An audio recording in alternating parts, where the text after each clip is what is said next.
Hello, friends. Dr. Nels here, coming to you this week with my incredible mother and honorable guest, Kathy Lindberg, Mrs. L. Coming to you this week with information circling back around to her life that she's lived so far.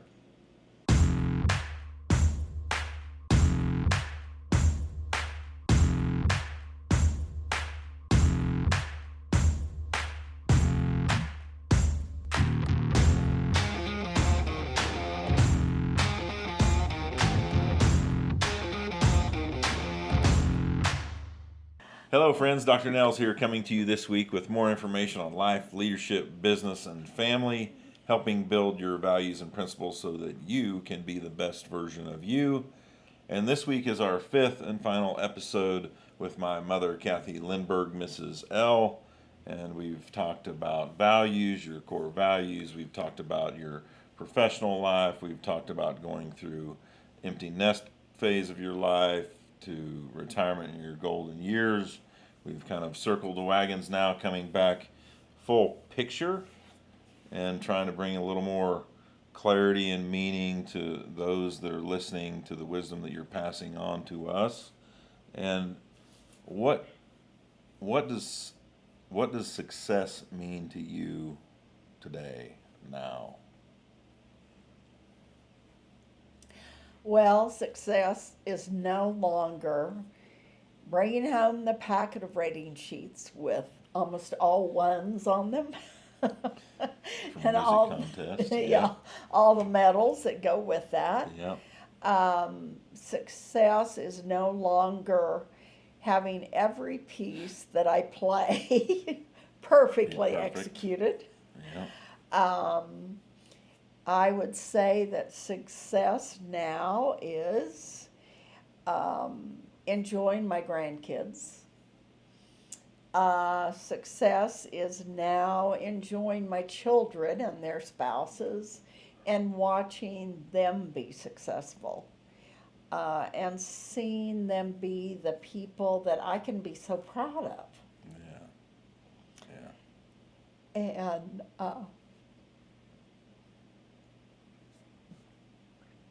success is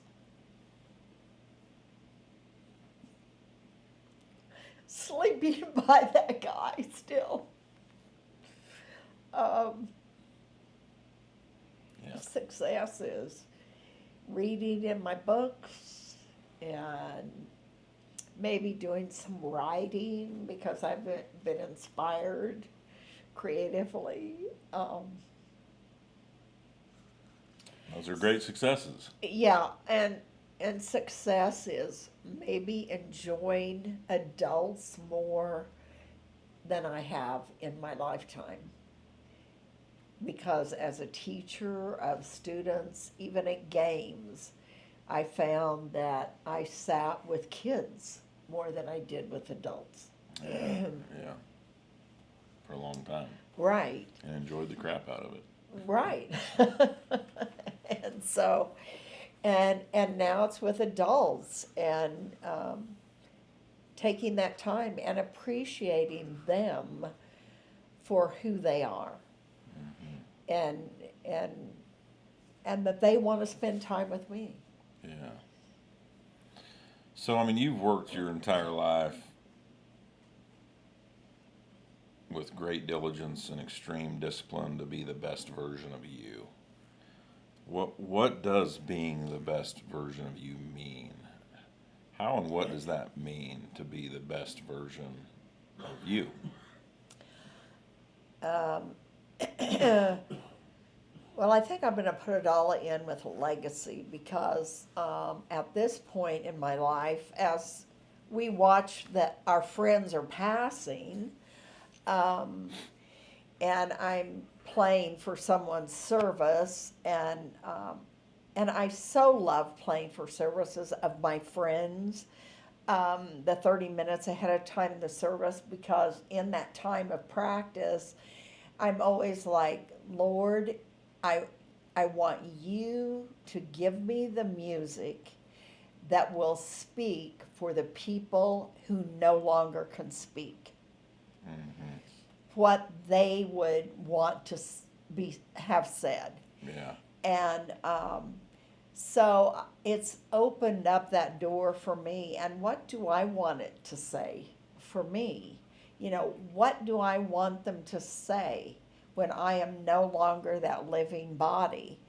And I guess that I want the most important thing would be, or the most important is how I treated them, how I treated people, how I treated students, um, and that they saw love being shined through me, passing to them, a true love for them, and a caring, that I was a person when I walked the path, had integrity, and took time for them to hear what they were saying, not just stand and listen to it and have some kind of response.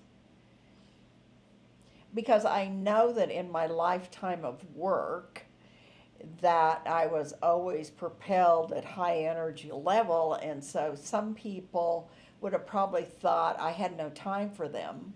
And that wasn't necessarily it. It was that when I walked into church on Sunday morning, I knew I was going to immediately start 2 or 3 minutes before church started playing, and I must do this, or we had to warm up the choir. And in work, I become tunnel focused. Yeah. Yeah. And in that tunnel Laser focus, you lose what's out here. You're missing. Yeah, and so as you say those things, talk about those things, the way I partially hear it and the way I see it too is you held a very high standard for yourself to be the best version of you. Uh-huh. You had very high expectations for yourself. You were very disciplined in doing that. And I think for those of us listening and watching, that's what we do. If you're listening and watching, I have a pretty strong feeling you're doing this. And but then the next step, right, as we lead others and as we do things here, other businesses I'm a part of or owner in or a business coach for, is we have high standards. We demand excellence. There's nothing wrong with that. We have extreme high accountability.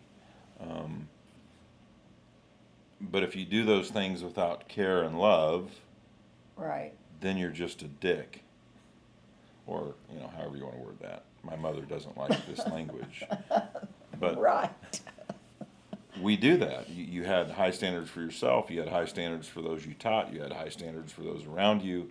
But what made you excellent at it was you were fair, you cared for them, and you loved them, and that's how you produce excellence. Because without those expectations and high demands, without care and love, you just become a jerk. How's that word? That's better. You have my blessing on that one. So if you could speak to your 40-year-old self, what would you tell your 40-year-old self?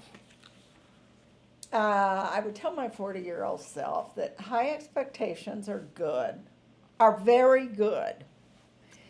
And being passionately driven is also a very good thing. But sometimes you need to lay it aside. Because I don't know that I always in my work had that capability. Even in the community choir, that we did the Christmas cantata. Yeah. Even those years after I was retired. Yeah. Boy, when I started work, it's just like the energy welled up in me.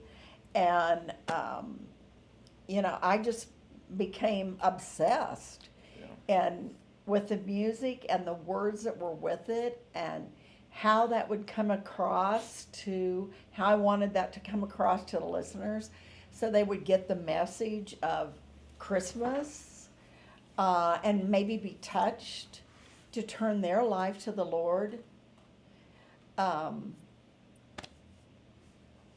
maybe relax a little.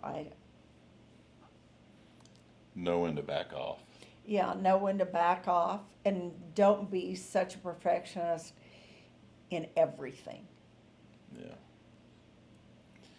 So, friends, this is the 5th episode and the final episode with my mother, but maybe we'll bring her back for more wisdom. If you've watched all 5, regardless, whatever you've watched, what are 3 things that Kathy Lindberg taught you? That's my first question. My second question to you is what is one core value or non-negotiable in your life that you've maybe slipped on that you need to recommit to? And my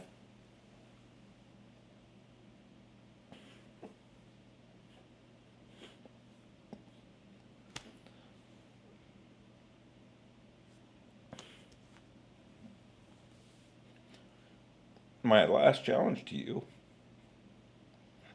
is to call your parents and ask them some of these questions. Ask them what are their values. Ask them what they've learned through life. Ask them what meant the most to them. Because someday you won't be able to. So do that for us. Right, buddy. We're glad you joined us. Sorry for the emotion, but this was a fun one. Thanks for joining us. We'll see you next week, friends.